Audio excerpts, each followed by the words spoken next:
On October 23, 1994, in the early hours of the morning, a baby boy was born in Sarsandara Regional Hospital, nestled deep in southern Uzbekistan.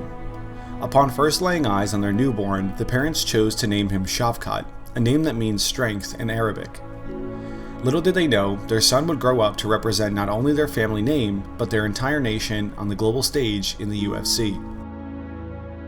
For the next 15 years, Shavkat lived a quiet, modest life in a small town of Sochi, a rural community with an estimated population of 15 to 20,000. This town, where the streets were unpaved and local heroes rarely made it past the region, was an unlikely starting point for one of the most promising MMA fighters in the world.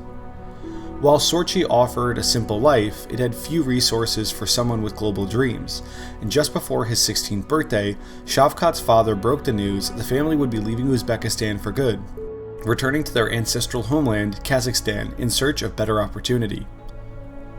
They moved to Almaty, a city nearly 100 times larger than Sochi, with a population nearing 2 million. For a teenage boy from a rural background, the culture shock was immense. Shavkat barely spoke the Kazakh language. He had no friends, no money, and no roadmap for how to survive in a place where nobody knew his name. But survival is where Shavkat thrived.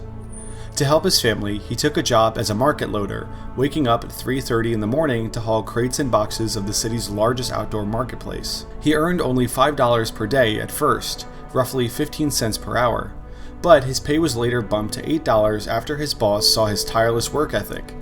After 4 hours of loading trucks, Shavkat would then go straight to school, and then, after school, he'd walk to the gym to train MMA.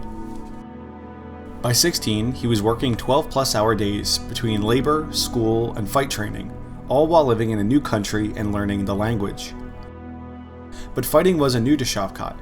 Back in Sochi, he had been a scrappy kid. He got into fights at school and on the streets, pretty much anywhere. He's been quoted as saying, "I've never turned down a fight." His older brothers used to challenge him to brawl with bigger boys just to toughen him up. The pain never bothered him. If he lost, he'd try it again. If he won, he'd look for his next opponent. And so, if he was going to fight, why not do it for something bigger? At around 17, with no major sponsorships, no team, and no real support system, Shavkat began training seriously in mixed martial arts. By the age of 19, he had won an amateur world MMA championship. And by 20, he was fighting professionally and submitting veteran opponents in Russia. Within a few short years, he would become the first Kazakh fighter ever signed to the UFC, a nearly impossible feat for someone born in a country where MMA gyms barely existed and fighters rarely made it past the regional cards.